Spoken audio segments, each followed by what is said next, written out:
ताज्या बातम्यांसाठी महान करेला सबस्क्राइब करा आणि बेल आयकॉनला क्लिक करा। उगार खुर्द येथे दिंडीत सहभागी व सहकार्य केलेल्यांचा सत्कार। उगार खुर्द येथे आषाढी एकादशी निमित्त एक दिवसाची पायी दिंडीत सहकार्य केलेल्या व दिंडीत सहभागी झालेल्या बाल गोपाळांचा सत्कार करण्यात आला। श्री संत श्रेष्ठ ज्ञानेश्वर माऊली दिंडी कृष्णा नदी ते विठ्ठल मंदिरापर्यंत काढण्यात आली होती।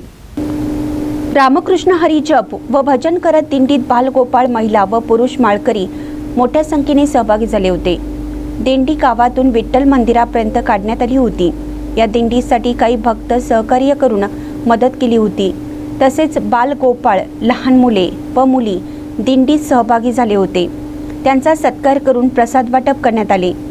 यावेळी चोपदार संजय बागडी, नेताजी शिंदे, दिलीप शिंदे, श्यामा शिंदे, शिवाजी तळवळकर, नेताजी सूर्यवंशी, उदय कुलकर्णी, सागर कांबळे, बबन जाधव, मच्छिंद्र थोरुशे, शंकर कांबळे, मालू मादर, सुमन ढेरे, संगम कांबळे, जंगल कांबळे, विद्या आसुदे, निर्मला कांबळे आदी माळकरी उपस्थित होत्या। महानकरी न्यूजसाठी प्रभाकर गोंधळी, उगार खुर्द।